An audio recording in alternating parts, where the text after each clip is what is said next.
e eu sou justificado assim. É um negócio meio estranho.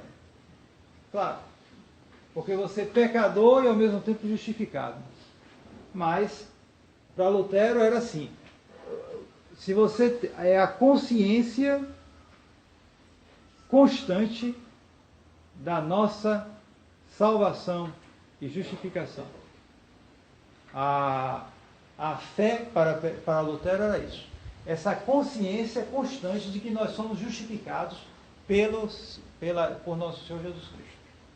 Se eu creio isso, é por isso que o protestante diz: eu creio, eu estou salvo. Você não diz isso, protestante? E por isso, algum tempo atrás, eles eram chamados crentes. Quando eu era menor, só chamava protestante de crente. Não chamava de evangélico, né? Isso aí é mais recente. Esse nome diferente, só para dar um halo de certa bondade, que não é verdade. Os evangélicos somos nós. Eles parasitam o evangelho. Mas eles diziam: nós somos crentes. Por quê? Por causa dessa doutrina de Lutero.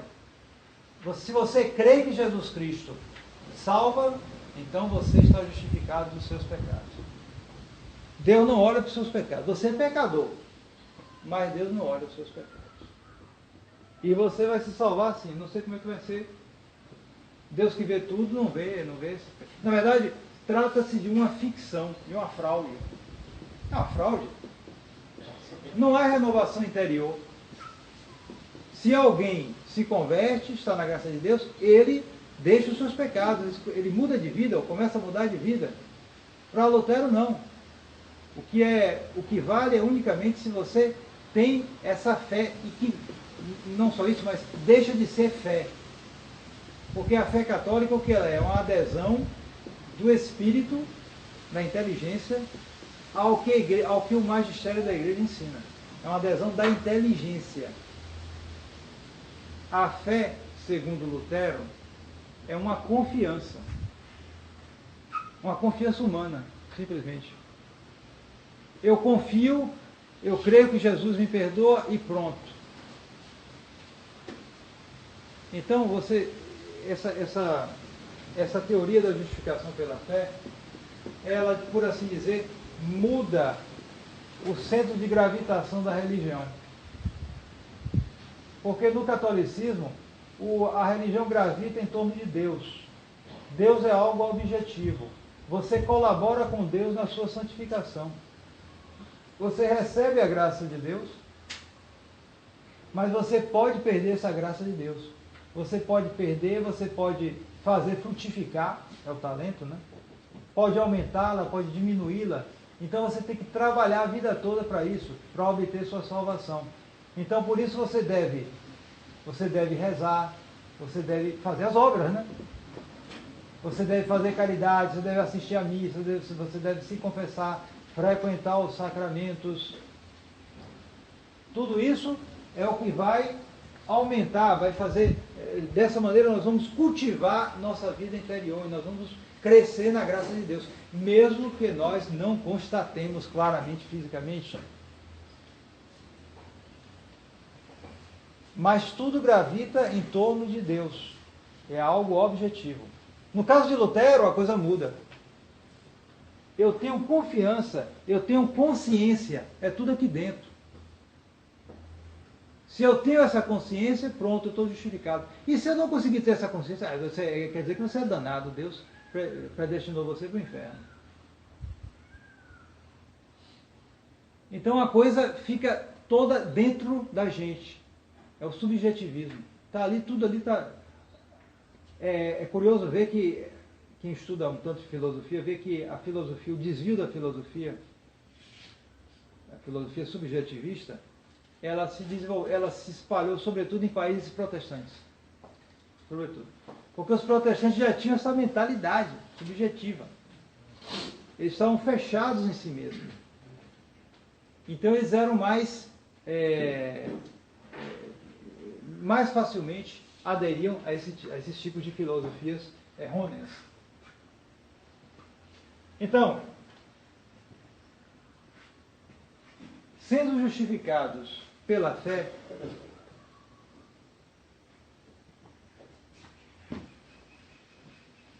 quais são as consequências? Primeiro, as obras não servem para nada. não existe mérito. Nós, justamente porque nós correspondemos à graça de Deus, nós colaboramos com a graça de Deus, então essa colaboração, essa correspondência pode ser maior ou menor. Quanto mais nós correspondemos, mais nós temos méritos. Quanto menos nós correspondemos, menos nós temos méritos. E é isto que faz a diferença entre o santo e o medíocre. A pessoa que vai a níveis de santidade impressionantes e outro que vai arrastando a barriga a vida toda. Bom, ele se salva, né? Passa arrastado, mas ele vai arrastando a vida toda. Ou seja, há uma diversidade muito grande. Mas se todo mundo é pecador, todo mundo é igual, né? Vocês estão percebendo? Igualitarismo? Pois eu digo a vocês, eu esqueci de dizer, quando Lutero começou com as novidades dele, a coisa, sobretudo quando Lutero ficou um tempo preso no castelo, o eleitor Frederico da Saxônia deixou ele um tempo preso para ver se ele quietava lá. Então começou o pessoal que estava do lado de Lutero a desenvolver as ideias de Lutero. Pois bem, chegaram até o ponto do comunismo. Um certo Thomas Müller, com a seita dos anabatistas. Não tem os batistas aí? Os anabatistas. Eles batizam só gente adulta. Porque eles diziam que o batismo de menino não vale, então eles rebatizavam. Chamavam-se de anabatistas. E eles começaram a tirar as consequências da doutrina de Lutero. Bom, todo mundo é pecador, não tem mérito nenhum. Ninguém está na frente, ninguém está atrás, está todo mundo igual, correto? Então por que esses senhores aí de terra estão com essas terras aí, a gente sem terra, sem nada? Eles começaram a invadir as terras, movimento sem terra. No século XVI, começaram a fazer uma espécie de comunismo lá na Alemanha. Thomas Müller e os anabatistas. Estão vendo aí como as ideias têm consequências? Quando a ideia ruim entra, mais cedo ou mais tarde, a consequência é como a semente. Se for boa, se for má, vai ter consequência.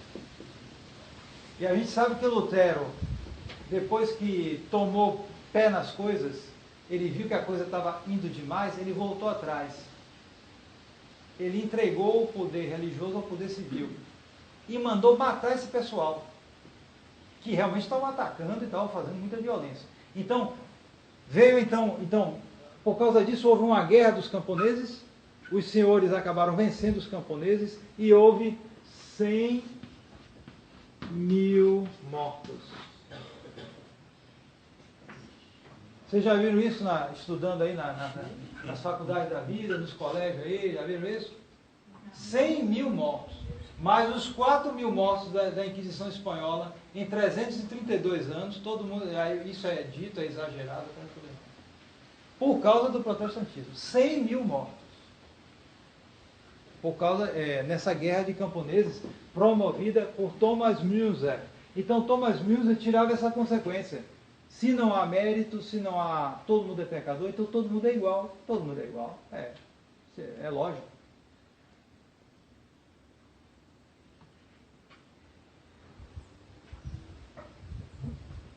Lutero, então, ao defender esse centro de sua doutrina, a qual ele se apegava, porque isso para ele era a solução dos problemas dele. Já que ele não conseguia resistir aos pecados, à concupiscência, então ele tinha fé em Cristo e por isso ele dizia: peque fortemente e creia mais fortemente ainda. Isso quer dizer, ele não está necessariamente mandando os outros pecarem, mas estão dizendo, mesmo que você peque, não tem problema, se você crê, você se salva. Justamente porque ele não andava lá direito, né? Então, a salvação para ele, na cabeça dele, era dizer, eu creio em Deus, eu creio em Jesus, ele me perdoa e pronto, eu creio, eu estou salvo. Então isso era uma espécie de acalmava um pouquinho, né? Porque a gente sabe que esse é um disfarce, é uma fraude. Então mais cedo ou mais tarde isso vai explodir. E a gente sabe que a vida dele foi toda atormentada e que se desconfia bastante de que ele acabou morrendo de suicídio. Depois de uma noite que ele tomava uma cachaça, vinho, né? Tomava uma bebida alcoólica que não era um negócio fora do comum. Fora do comum. Ele tem um livro chamado Conversas de Mesa. Ou seja, enquanto ele, com os amigos dele tomando lá, né, enchendo a cara, ele ficava conversando, um bocado de coisa lá. Tem coisa nesse livro, o livro está em português, na internet aí. Conversa de Mesa, acho que é o nome. Tem coisa nesse livro que é o nível aí desses cachaceiros aí na Mangabeira, aí por aí. O nível é esse. Não é exagero, o nível é esse. De linguagem baixa, de coisa assim. O nível é esse, o livro dele. Ele conversando com os amigos dele nesse nível assim. Porque ele dizia assim, olha, se você quer se zombar do Satanás, o Satanás está tentando você zomba, você comete pecado e zomba dele. Quando ele se juntou, porque ele acabou se juntando com a freira, né? Uma freira que largou também o convento, né? Catarina de Bora. Ele acabou se juntando com essa freira, né? Então quando ele se juntou, aí ele dizia, os anjos, eis que eu estou juntado, eu era um padre e tudo, agora estou com uma mulher, mas os anjos devem estar dando risada de mim, e os demônios devem estar chorando. Na verdade é o contrário, né? Os anjos deveriam estar chorando a queda de um homem consagrado. E os demônios deveriam estar dando risada. Mas ele achava isso porque, para ele, na cabeça dele, se ele cometesse um pecado, mas cresce em Deus, então ele se salvava e ele desprezava o demônio. O fato é que Lutero teve várias vezes, se narra, e ele conta, encontros com o demônio. Ele dizia. Era um neurótico? Bom, a gente sabe que ele era um neurótico, mas as coisas estão misturadas. Ele conta, por exemplo, que quando o demônio vinha chegando para ele, ele ouvia um rumor de tonéis despencando pela escada. Aquela coisa. E quando você compara a descrição de Lutero com descrições de gente que entrou em maçonaria, em seitas secretas, dos encontros que ele teve com o demônio, a descrição é parecidíssima. E quando, a gente sabe também o encontro dele com o demônio, e o demônio debateu com ele sobre a missa. Né? Quando a gente lê, a gente vê, bom, não parece ter nenhuma invenção ali, ele conta objetivamente, eu acordei e no pé da cama estava o Satanás, e o Satanás começou a discutir comigo sobre a missa. Então, era alguém assim.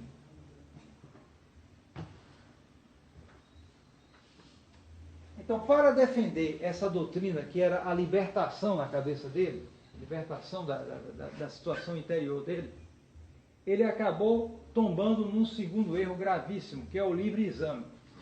Como nós dissemos na vez passada, Lutero quando ele começou a espalhar as doutrinas dele, então Roma reagiu, foi enviando padres para discutir com ele, e lá, num certo momento, primeiro Lutero apelou ao Papa mais informado, ele dizia que o Papa não estava bem informado sobre as doutrinas dele.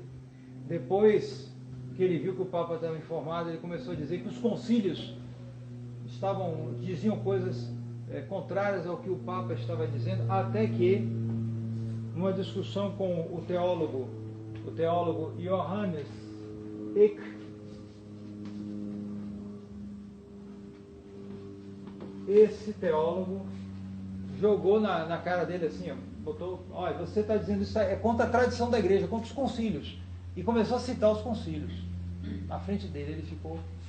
Então ele apelou para a Bíblia. Ele dizia, eu só me apego à Bíblia. Não quero saber nem dos concílios, nem do Papa. É a Bíblia em que se eu não encontrar isso na Bíblia, eu não acredito. É o que o protestante por aí diz. É o chamado livre exame. O que é o livre exame?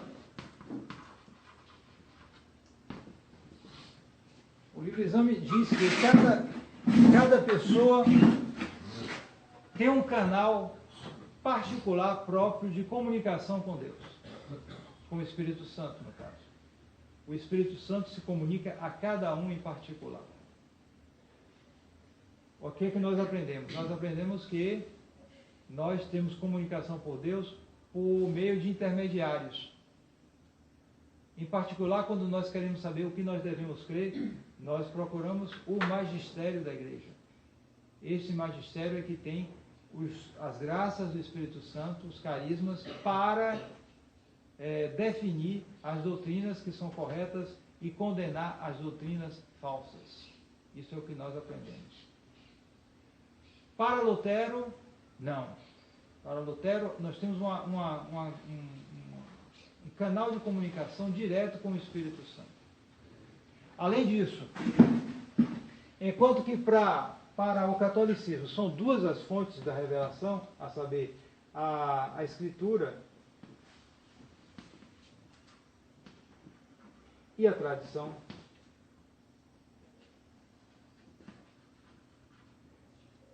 para o protestantismo não há tradição, só a Escritura importa. E a Escritura interpretada individualmente. Porque para o catolicismo você tem a Escritura e a tradição interpretados pelo poder do magistério. E nesse sentido pode ser chamado magistério vivo, porque são pessoas vivas que fazem parte do magistério e que têm o carisma do Espírito Santo para, em determinadas ocasiões, definir a doutrina e condenar os erros, desde que isso seja feito de maneira bem explícita, clara.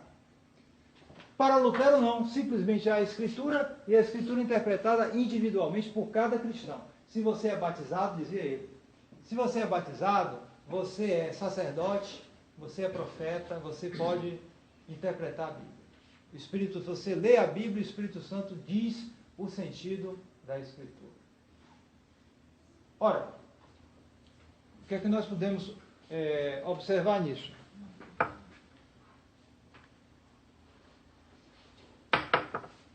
Deus poderia fazer um milagre em que cada um entendesse o sentido da Bíblia, e aliás ele já deu um carisma, uma vez ou outra, para algum santo, né, para ele interpretar o sentido da Bíblia, é esse aqui.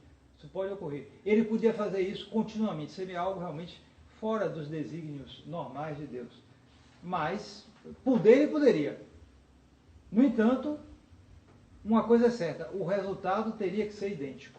Ou seja, todos aqueles que interpretassem a Bíblia individualmente chegariam ao mesmo ensinamento. Ora, isso evidentemente não ocorre. Basta ver o resultado atual das, se me parece, 187 mil seitas protestantes atualmente. É o que se diz por aí, os que fazem estatística, né? 187 mil seitas protestantes. Não é templo não, seitas. Seitas. Porque hoje aqui no Brasil toda hora aparece. Acho que, não sei, uma por dia ou mais ainda, porque você faz uma seita, você tem isenção de impostos, você tem isso, facilidade, até é um negócio bom mesmo, né? Eu sei de jornalistas da Folha de São Paulo foram fazer uma reportagem como fundar uma seita protestante. Então como é que a gente vai fazer a reportagem? A gente vai fundar uma seita protestante. Eles foram lá e fundaram a seita protestante. Tá bom? Fundaram, isenção de imposto, tudo é aqui que não quer. E aí, fundaram. Eis aí. Hoje qualquer um é um negócio. Você vende seita um para outro. Eu tenho aqui um templo aqui com 300 dizimistas, tá, sei lá, 30 mil reais, 40 mil por mês. Aí vende, quanto é que você compra? Tá? É negócio, entendeu? Negócio virou isso. Virou isso. Agora, por quê? Porque todos eles dizem que leem a Bíblia e o Espírito Santo fala. Pronto. Se o Espírito Santo fala, eu também.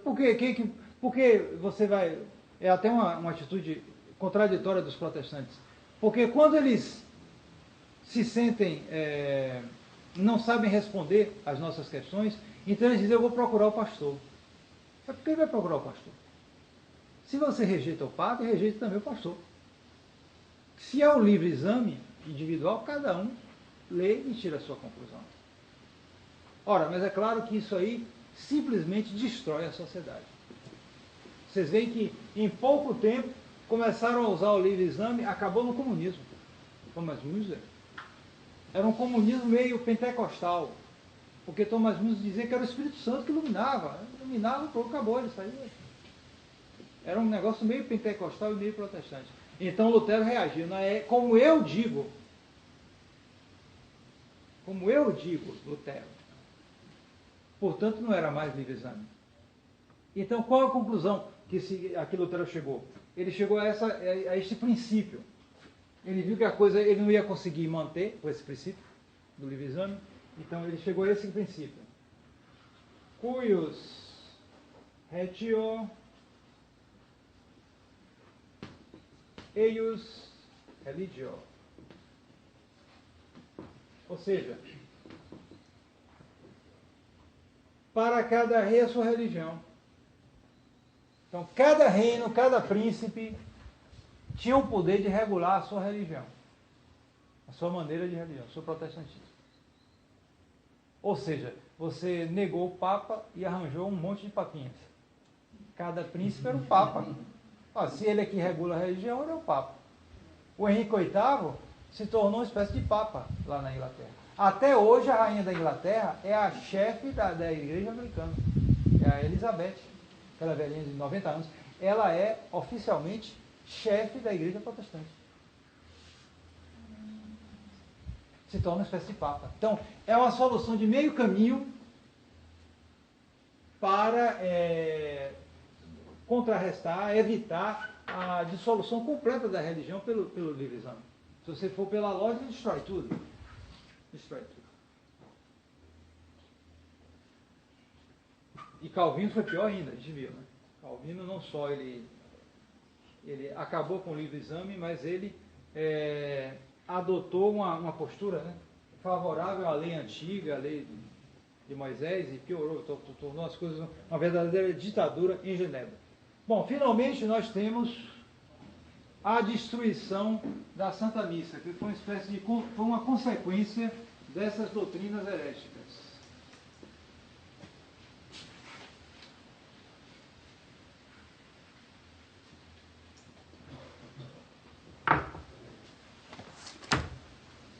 E, em primeiro lugar, nós temos que bem estabelecer a doutrina, lembrar bem a doutrina católica. O que é a Santa Missa? A Santa Missa é um sacrifício expiatório.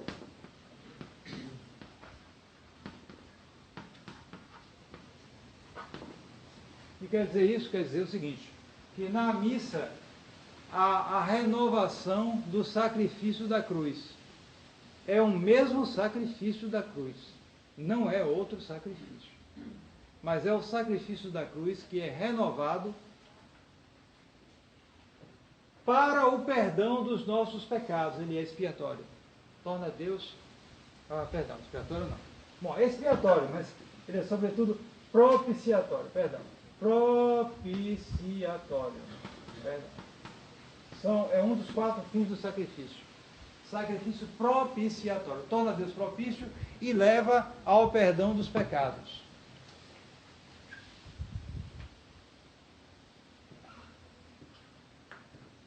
Portanto, é algo que o homem faz. O sacerdote, em primeiro lugar, que é aquele que age em persona Christi, e os fiéis que se unem ao sacerdote.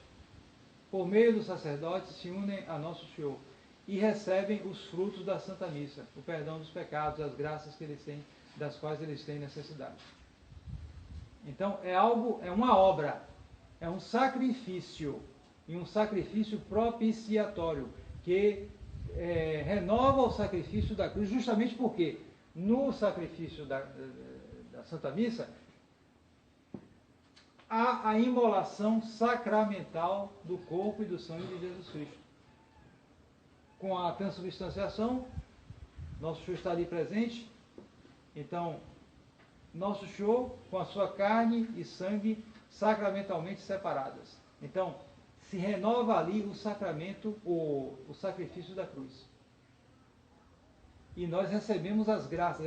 É uma renovação incruenta, sem derramamento de sangue. Mas é o mesmo sacrifício da cruz que se renova diante de nós. Diante disso, Lutero o que é que dizia? Nós vimos que para Lutero todo mundo é pecador, nossas obras não têm nenhum valor. Né? É o que ele chamava sola gracia, né? Só a graça de Deus. Nós não temos nenhum mérito. Se nós não temos nenhum mérito, todas as nossas obras são pecaminosas, são vãs, não valem nada. Logo, não adianta nenhum sacrifício. Não adianta nenhum sacrifício. Então, para Lutero, o sacrifício da cruz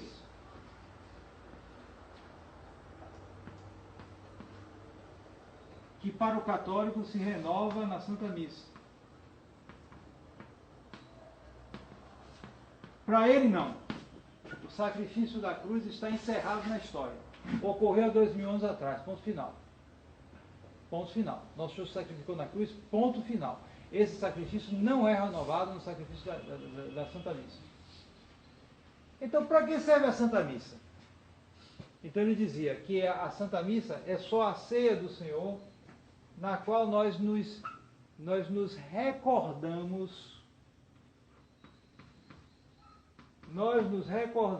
do sacrifício da cruz.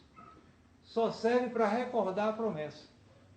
É um memorial. Já ouviu falar disso aí na Nova Missa? Porque a Nova Missa é uma missa protestantizada. Fizeram algo parecidíssimo com a missa de Lutero. É um memorial. Você vai se lembrar. Só isso. Lembrando, você vai fazer o ato de fé. Esse ato de fé vai salvar você. Só para isso. Não há sacrifício para Lutero. Portanto, porque se houvesse sacrifício, seria um outro sacrifício. Daí porque Lutero dizia que é uma blasfêmia a Santa Missa. Ele dizia, as palavras mais duras que ele tem, olha que ele é de uma linguagem extremamente violenta, de baixo calão muitas vezes, as duas coisas das quais ele tinha mais raiva, era o Papa e a missa. As duas coisas, o Papa e a missa. Você imagina um sujeito com raiva, a raiva que ele mais tem é da missa e do Papa. Então, ele rejeitava por isso a missa como sacrifício. Dizia que era simplesmente uma ceia comemorativa e, portanto, só tinha valor como excitante, digamos assim, para a nossa fé. Então, para ele invertia. O que é que você tem no rito tradicional da missa? Você tem, primeiro, a antimissa, que vai até o credo. Depois você tem a missa. A missa é composta do ofertório, da consagração, que é a parte principal, da comunhão da ação de graças. Para Lutero, não. Você tinha, em primeiro lugar, o sermão. Depois você tinha a oração. E depois você tinha a ceia. Principal, o sermão. A palavra, aquela coisa. Daí porque os protestantes, quando é qualquer coisa, é a palavra de Deus. Não é assim? Espalhar a mensagem, tudo vem disso aqui. Isso aqui. Depois a oração, depois a ceia. A ceia está em último lugar. É o inverso do catolicismo. Correto? Inverso. Porque tudo isso só serve para fazer o homem lembrar do sacrifício da cruz e fazer o ato de fé. Essa fé que justifica sem as obras. Para Lutero assim. Então, Lutero foi levado a... Bom, se ele fosse aplicar, logicamente, ele ia simplesmente abolir a missa. Mas ele sabia que o povo alemão era muito apegado à Santa Missa. Ele foi esperto. Lutero não era bobo, não. Ele tinha senso comum para fazer essas coisas. Ele começou a mudar coisas sem o povo perceber. O povo alemão foi se tornando protestante sem perceber, em grande parte. Ele mudava, ele mantinha a elevação da hóstia, do vinho. Não, porque o povo vai ficar escandalizado, você pode fazer isso, tal. Mantinha os gestos, os ornamentos litúrgicos, cânticos, ele mudou alguma coisa, mas não mudou tudo. Então, assim, Lutero foi tirando a fé do povo alemão, foi o tornando protestante por meio dessa missa que ele fez, entre aspas, que é chamada Missa de Lutero. E que, se você fizer a comparação com a missa nova, é muito parecido. Muito parecido. Porque justamente as duas coisas que ele tirou, principais que ele tirou na missa, foi o ofertório e o cânon. As partes principais. O que é o ofertório? O ofertório é quando o padre toma o cálice, a patena e faz assim, depois ele oferece o cálice, e vocês não ouvem porque ele diz em voz baixa, os textos, você já está falando daquilo ali como se fosse já nosso Senhor consagrado. Ele não está consagrado ainda. Ele está dando a intenção propiciatória daquele sacrifício. E depois vem, claro, o cânon. O cânon que é dito em voz baixa. Então, Lutero, o que ele fez? Ele tirou o ofertório e foi direto para as palavras da consagração. E ele dizia que as palavras da consagração têm que ser ditas em voz alta. Por que ele dizia isso? Porque justamente ele dizia que a promessa da remissão dos pecados estava justamente nas palavras da consagração. É isso que levava a excitar a fé do povo. Então isso tinha que ser dito em voz alta. Compreenderam? Pois bem, há um cânon do Concílio de Trento, porque depois tudo isso foi condenado pelo Concílio de Trento, católico, né? Então, nesse Concílio de Trento, se diz que quem defender que o cânon seja dito em voz alta, seja anátema. O Concílio de Trento condena, excomunga quem defende isso. Agora eu pergunto, vocês aí que não têm assim muito tempo de tradição, né? Uns têm mais, outros têm menos, mas como é que é dito o cânon na Missa Nova? Gritando em voz alta, não é verdade? Qual é a origem? É isso aí. É isso aí. A origem é isso aí. Por isso que eles dizem. E mesmo nas rubricas de um dos cânones da Missa Nova, eles dizem que o cânon deve ser dito em voz alta como convém. Enquanto que o cânon da missa tradicional tem que ser dito em voz baixa, porque é o ponto principal da Santa Missa, em que o sacerdote está unido a Nosso Senhor, ele vai agir em persona Christi. Tem que ser dito em voz baixa. Os protestantes dizem exatamente o contrário. E o Concílio de Trento anatematizou, excomungou quem diz isso. E, no entanto, a Missa Nova diz em voz alta. Não é verdade? Para vocês verem, a malignidade da Missa Nova não é só porque é dito em língua vernacular, porque é votado para o povo, não. É o rito. O rito é bastardo. O rito é uma mistura de protestantismo e catolicismo, que leva a perder a fé a pessoa.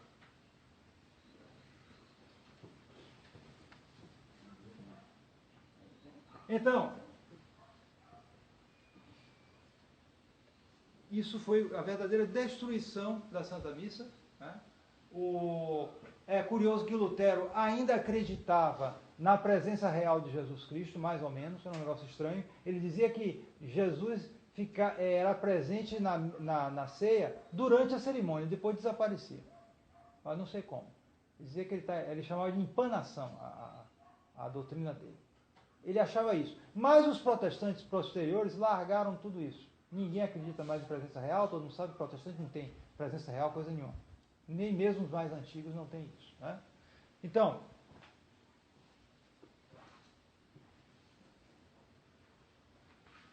para terminar, justamente,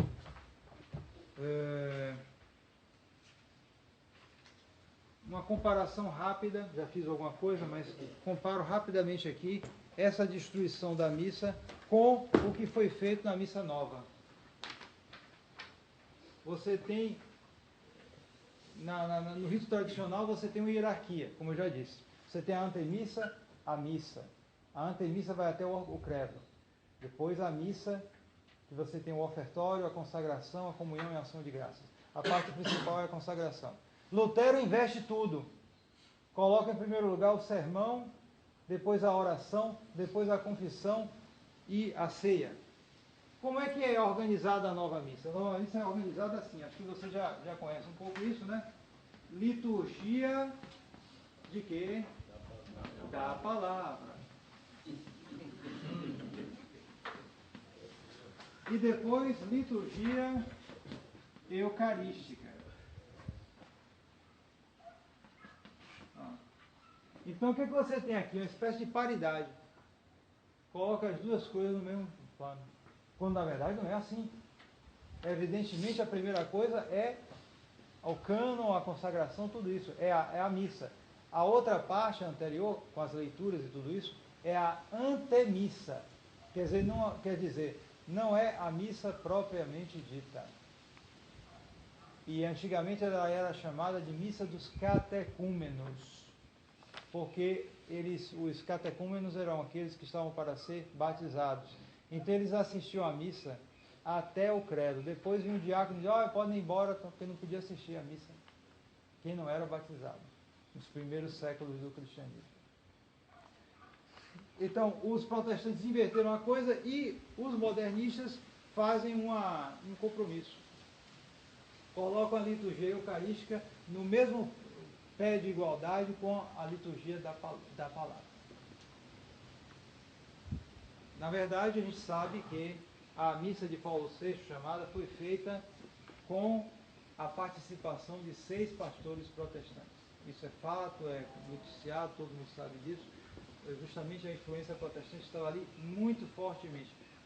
Justamente porque eles viram que a missa de Lutero é um instrumento que separa facilmente o fiel de Deus. Ele faz com que o fiel ele fique voltado para si próprio, para a palavra, e se separa da união com o nosso Senhor pelo sacrifício. O sacrifício desaparece e quando o sacrifício desaparece, a pessoa vai procurar as consolações no mundo. Por isso a igreja conciliar é tão mundana. O pessoal que assiste a missa nova é um pessoal tão mundano, acaba vivendo como os outros, a mesma coisa. Porque eles não têm noção de sacrifício, de renúncia. Sacrifício e renúncia estão justamente no rito tradicional. Isso que vai se unir a nosso Senhor imolado por nossos pecados. Então aquilo estimula a pessoa a imitar nosso Senhor, a uma vida de sacrifício, a suportar os sofrimentos da vida, enquanto que, no caso do protestantismo, eles deixaram para lá, não queriam saber de sacrifício. Passaram a ganhar dinheiro, tudo. O pessoal se dedica muito a isso, protestante, a gente sabe disso. Né? Não, católico também, mas o protestante é meio fino nisso. Né? E a missa nova leva a esse mundanismo. Porque tira a noção de sacrifício. Bom, se houver alguma pergunta, alguém teve alguma dúvida, algum ponto aí, podem perguntar. A gente tem alguns minutos ainda aqui. Ah, sim.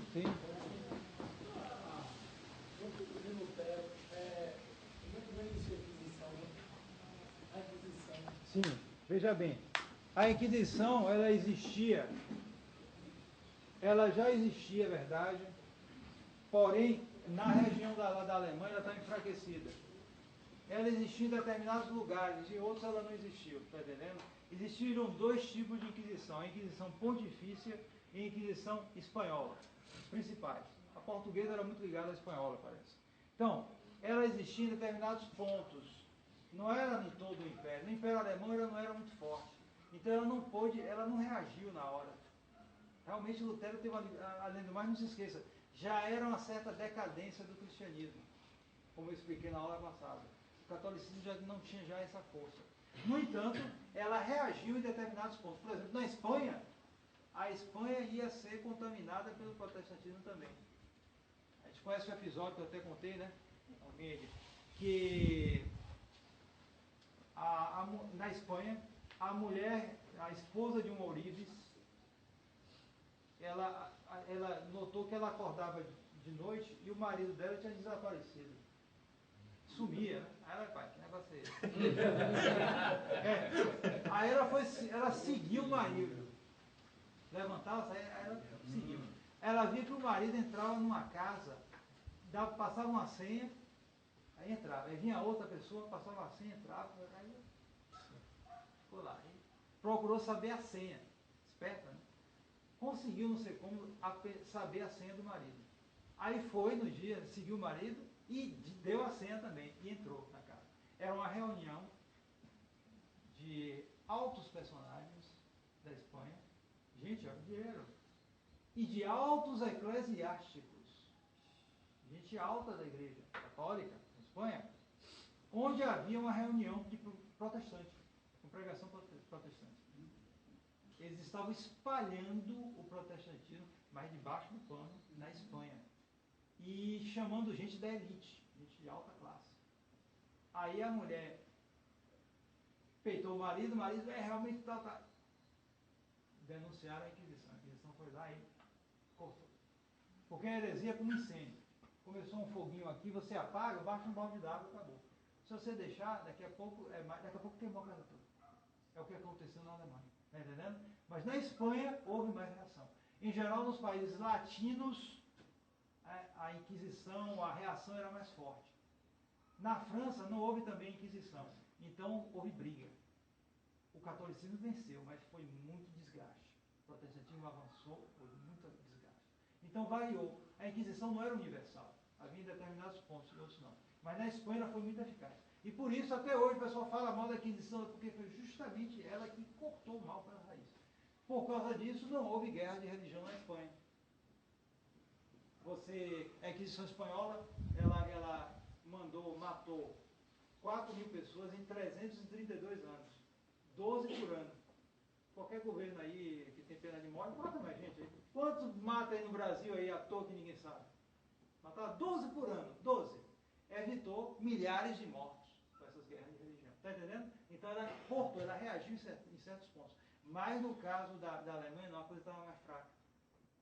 Outros fatores entraram, houve uma relação mole no começo e Lutero aproveitou para desenvolver.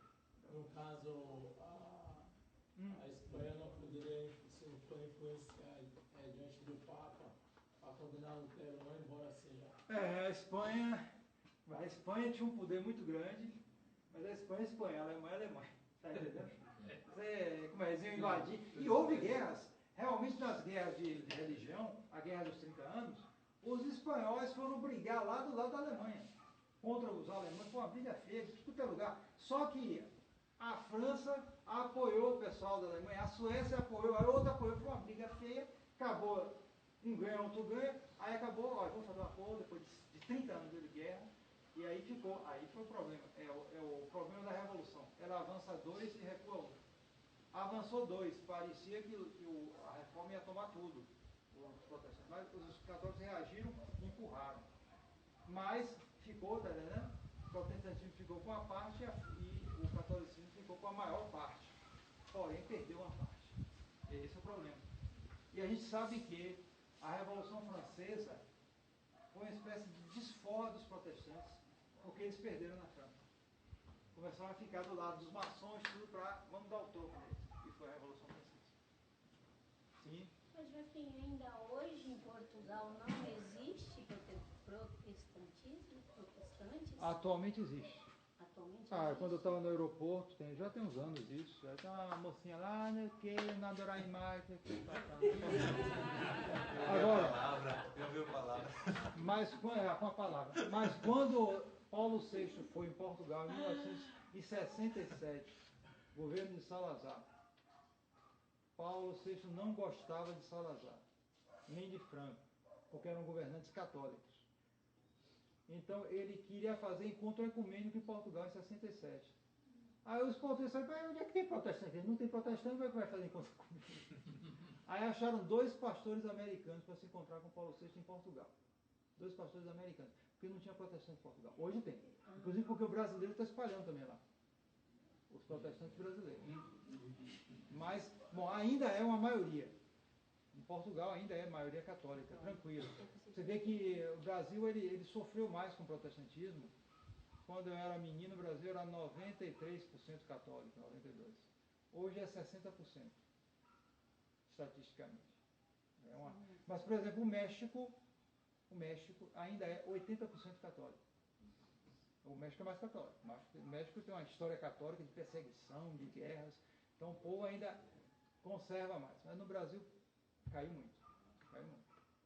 Depende de região também. Nas minhas viagens eu noto que há regiões mais católicas.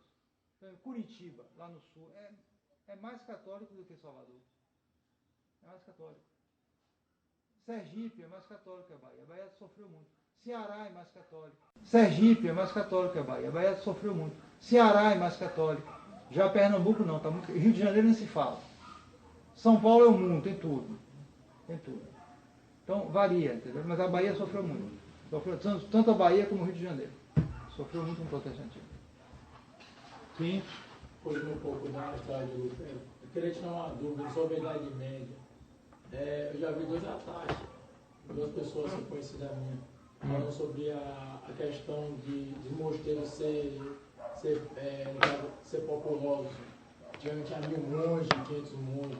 Um disse para mim uma vez que é porque era moda na época, e o outro disse porque tinha muita guerra na época e também tinha muita fome, o mosteiro tinha muito dinheiro. A pessoa entrava as mães para mandar os monges para fugir da guerra e da fome. Pelo lugar que a guerra atingia também. Eu sei que isso aí chama tipo assim, um argumento. Não, porque a guerra atingia também os mosteiros. Quando tinha guerra, você teve mosteiros atacados, que todos os monges foram degolados. Vários casos disso. Os mosteiros eram atacados também. Os mosteiros não estavam a abrigo de guerras. Eles eram atacados. E quanto à comida, os monges tinham comida, mas muito dessa comida vinha também dos camponeses que trabalhavam em torno dos mosteiros. Até hoje você vai na Europa, você vê um mosteiro, em torno do mosteiro tem uma cidade. Todo mundo trabalhava em torno. Certo? Mas o que a gente só faz um pouquinho aqui? Uma imagem mínima, né? Microscópica, né? Você tem aqui a casa de fiéis, em Lochu aqui tem vários fiéis que tem terreno aqui. Isso na Idade Média era comuníssimo, está entendendo? Todo mundo fazia suas casas, fazia a cidade em torno do mosteiro. Então, naturalmente, você tem um mosteiro, época de fé. Os pais levavam os filhos para a missa. Então, os filhos queriam ser padres, às vezes queriam ser monge, e aquilo aumentando. Os mosteiros eram muito povoados, está entendendo? E não foi só na Idade Média. Já na época moderna, a Espanha chegou a ter 1/3 da sua população consagrada a Deus. Sabia disso? A Espanha da Inquisição, que era o império mais católico e o maior império da história. Porque ela dominava muita parte do mundo. O sol não se punha no Império Espanhol. Né? Então eles chegaram a ter 1/3 da população consagrada a Deus. Em mosteiros e tudo isso. E não era a Idade Média. Certo? Em nome do Pai, do Filho e do Espírito Santo. Amém.